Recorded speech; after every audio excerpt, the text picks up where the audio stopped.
शब्द शक्ति। शब्द शक्ति मतलब इसका अर्थ क्या है? शब्दों की शक्ति है। जैसे व्याकरण में कोई शब्द मैं जैसे बोलूंगा, कोई वाक्य बोलूंगा, उसको आप किस टाइप से अर्थ निकालोगे, उसके कारण बस शब्द शक्ति पेपर में पूछी जाती है। ऐसे कोई वाक्य दे दिया, उसमें पूछ लिया इसमें कौन सी शब्द शक्ति है। शब्द शक्ति अपनी 3 प्रकार की होती है। कौन सी है? अभिधा, लक्षणा और व्यंजना। अभिधा मतलब सिंपल वाली, लक्षणा मतलब किस लक्षण के आधार पर अपने आप अर्थ निकाल रहे हो, व्यंजना मतलब आप व्यंजन के मतलब व्यंजन मतलब खाने वाला व्यंजन नहीं या लिखने वाला व्यंजन नहीं, व्यंजना मतलब उसके अर्थ का अर्थ मतलब उसके अर्थ का उच्चारण कैसे कर रहे हो। मैं अभी बताऊंगा ना एक एक शब्द का अर्थ, तब आप समझ लोगे। आप लिखो, इसकी परिभाषा लिख लो। शब्द शक्ति अर्थात शब्दों की शक्ति। शब्द शक्ति अर्थात शब्दों की शक्ति। शब्दों की शक्ति, इसकी मेन परिभाषा है। अब हिंदी व्याकरण में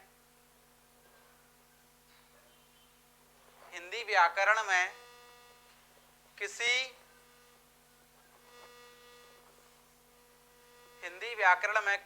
वाक्य के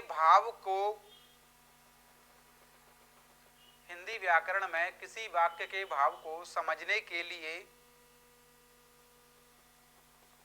प्रयुक्त अर्थ को शब्द शक्ति कहते हैं।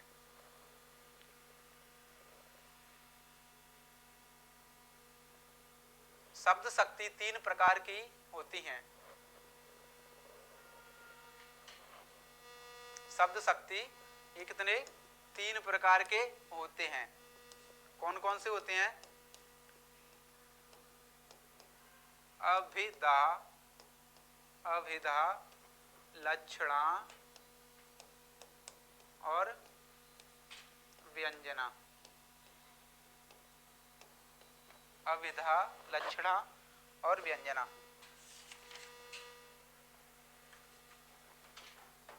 इसके बाद में अपना कल से छंद स्टार्ट कर देंगे, है ना। छंद और फिर अलंकार। क्या है कि छंद और अलंकार बहुत जरूरी हैं। ये अभिधा लक्षणा तो तुम्हें पागल कर देगी। छंद और अलंकार पेपर में भी आते हैं, ये भी आते हैं, ऐसा नहीं है, लेकिन छंद और अलंकार इसमें भी आएंगे। हो सकता है जीडी वगैरह में एक आध पूछ ले, तो ये आप लोगों के लिए बेनिफिट है। छंद अलंकार पढ़ा देंगे कल। लिखो, सबसे पहले हेडिंग डालो अभिधा।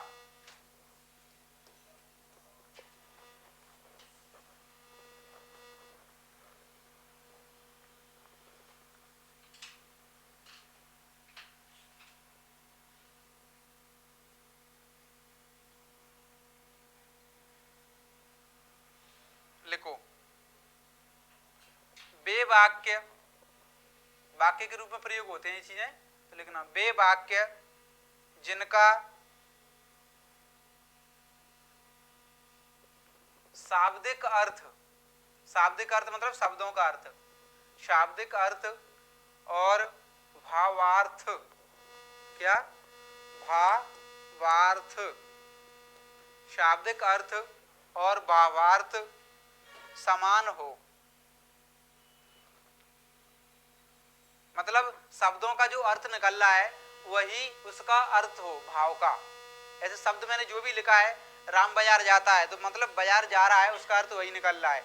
ऐसा नहीं है कि मैं अगर ये बोल दूं कि राम बाजार जा रहा है तो उसका अर्थ और कुछ निकाल दूं, नहीं निकलेगा। जो आगे शब्द में लेंगे ना अपन, अपने कौन से लक्षण और व्यंजना, इनमें शब्द चीजें अलग होगी, अर्थ और कुछ निकलेगा, मतलब समझने का तरीका अलग होगा। मैंने बोल दिया कि मोहन बाजार जा रहा है या मोहन बाजार जाएगा, तो जाएगा मतलब जाएगा, उसमें कोई अर्थ का ऐसे वो नहीं हो रहा है कि इसमें समझने में समस्या हो, सिंपल है। उसे क्या बोलेंगे अपन? अभिधा शब्द शक्ति। समान हो, बस यही है, अभिधा शब्द शक्ति कहते हैं।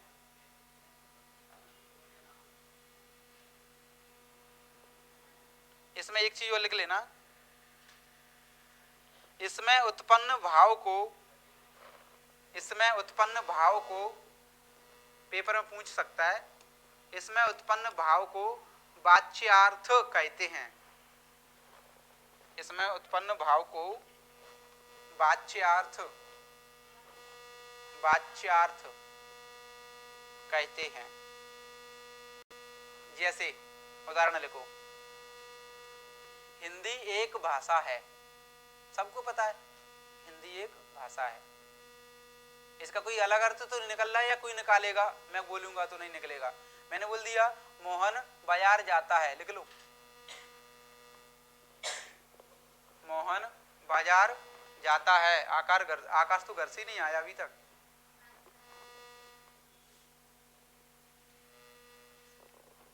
मोहन बाजार जाता है, तो इसके अर्थ सिंपल है, तो इसको क्या बोलेंगे अपन, अविधा शब्द शक्ति।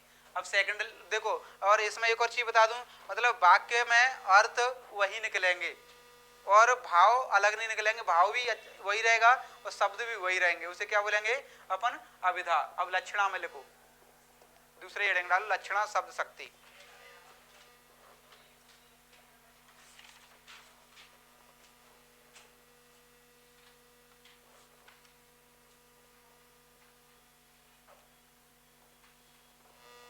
यहाँ वाक्य का, हाँ लक्षणा में, यहाँ वाक्य का शाब्दिक अर्थ और भावार्थ, यहाँ वाक्य का लक्षणा में लिखना है अभी, शाब्दिक अर्थ और भावार्थ, ये लिखा है भावार्थ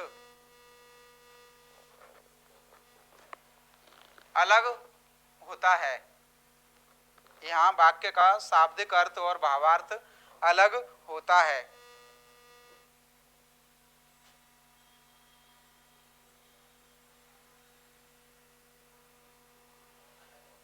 अलग होता है। जिस वाक्य का सामान्य अर्थ, थोड़ी सी लिख लो 2 लाइन और, जिस वाक्य का सामान्य अर्थ कोई महत्व रखे, जिस वाक्य का सामान्य अर्थ कोई महत्व रखे अथवा नहीं, लेकिन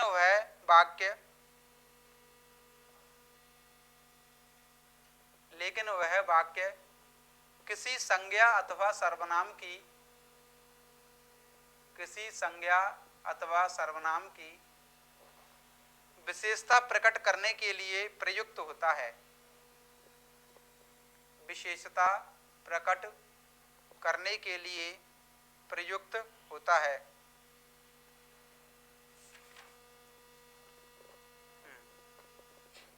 प्रकट करने के लिए प्रयुक्त होता है। इसका पूरी सबका निचोड़ क्या है, इसमें एक चीज है, वाक्य का सामान्य मतलब ऐसे बताते हैं ना अपन, जहां वाक्य में लक्षण बताए जाएं।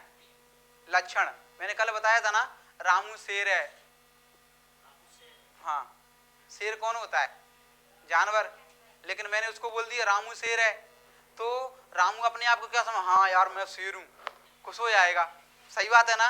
लेकिन मैंने उसको बोला कौन है, जानवर। अगर मैं उससे यही बोल दूं ना रामू गधा है, तो गुस्सा हो जाएगा। बोला मैंने तब भी जानवर है और अब भी जानवर है, उसको प्रजाति वही दी है, लेकिन समझने का भाव अलग है। मैंने क्या बोला, समझने का लक्षण, उसके लक्षणों की प्रकृति से बताया है मैंने, उसके लक्षण कैसे हैं, तो उसे क्या बोलेंगे लक्षणा में। उसके समझने का अर्थ, मतलब मैंने क्या बोला है, रामू गधा है, तो वो गुस्सा हो गया, उसने गधे का भाव ले लिया अपने आप को। घर में बोलते हैं ना तू बहुत गधा है, पागलपन दे देता है। अगर उस घर पे बोल देना यार मेरा बेटा तो शेर है, बोलते हैं ना लोग बाग, मेरा बेटा तो शेर है, तो ये चीजें है ना सिर्फ समझने के अर्थ से, उसके लक्षणों की प्रकृति से बताया गया है, तो इसको क्या बोलेंगे लक्षणा। उदाहरण लिख लो, कभी कभी ऐसा होता है अपने अपने मम्मी पापा के पास जाके खड़े हो जाते हैं, बोलते नहीं सिर पर क्यों खड़े हो, सिर पर क्यों खड़े हो, उसका अर्थ क्या है, खड़े तो अपन जमीन पे हैं, लेकिन उनका अर्थ यह कि सिर पर क्यों खड़े हो, सिर पर कोई खड़ा हो नहीं सकता, अर्थ वही निकल रहा है ना, समझने का तरीका अलग है। वाक्य कुछ कह रहा है और उसका अर्थ भिन्न है, मतलब अर्थ अलग है, उसका कहने का तरीका कुछ है और समझने का तरीका कुछ और है। लिख लो, रामू शेर है, बिल्कुल शेर ही रहेगा रामू। एक और लिख लो वाक्य, सिर पर क्यों खड़े हो,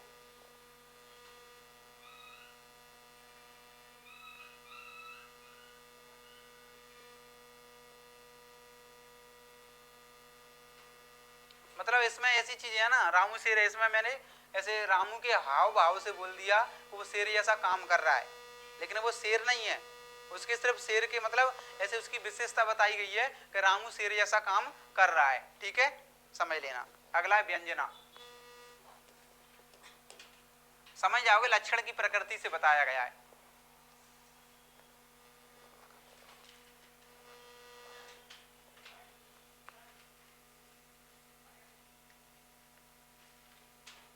ये बहुत शानदार है, इसका बारे में बताऊंगा ना मैं, आप बोलोगे हाँ है। लिखो,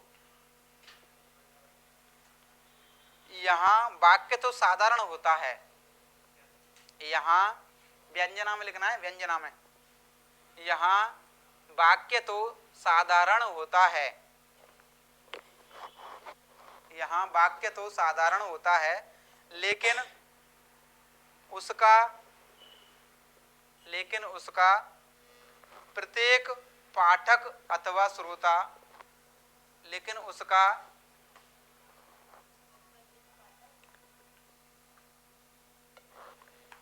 प्रत्येक पाठक अथवा श्रोता मतलब पढ़ने वाले और सुनने वाले के लिए अपना अपना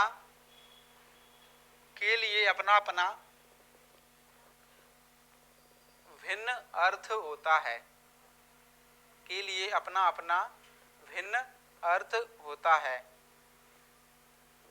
इससे उत्पन्न भाव, इससे जो भाव उत्पन्न होगा उसे क्या बोलेंगे? व्यंग्यार्थ। इससे उत्पन्न भाव को व्यंग्यार्थ कहते हैं। कभी भी पेपर में पूछ लेता है, एसआई में पूछा गया है, व्यंजना से उत्पन्न भाव को क्या बोलेंगे? व्यंग्यार्थ। या व्यंग्यार्थ किस गुण में या किस शब्द शक्ति में होता है? व्यंजना में। अब लिखना, वाक्य लिखना, जैसे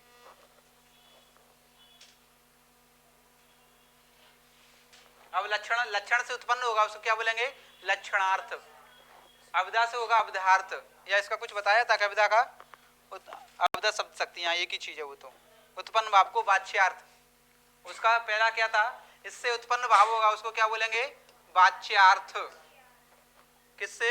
अविधा से वाच्यार्थ। इससे लक्षणा से लक्षणार्थ। इससे क्या? व्यंग्यार्थ। समझ लेना तीनों चीजों को। अब इसका एक वाक्य लिख लो सिंपल। शाम हो गई।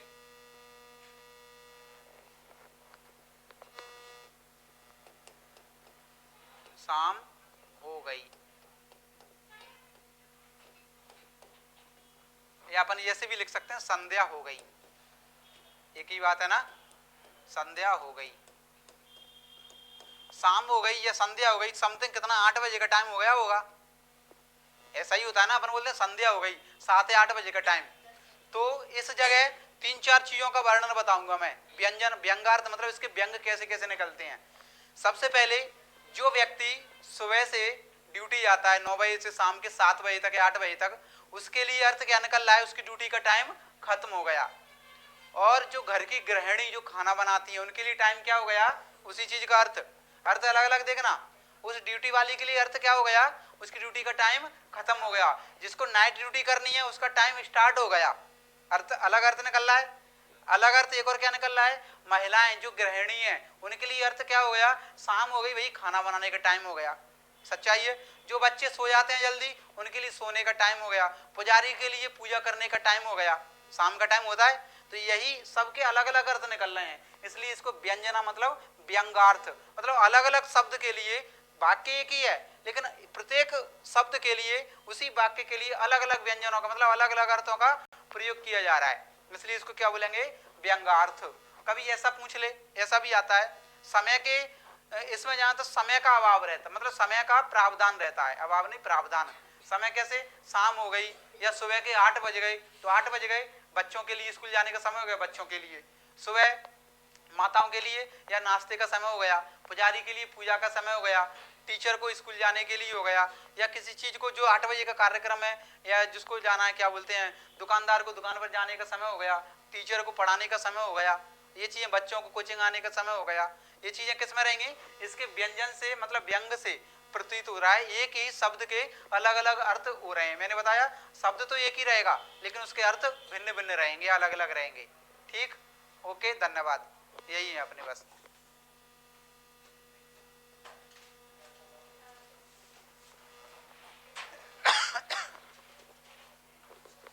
अब पर्यायवाची पढ़ लेंगे थोड़ा सा, 2-4। बताओ आपको टाइम दिक्कत नहीं हो तो।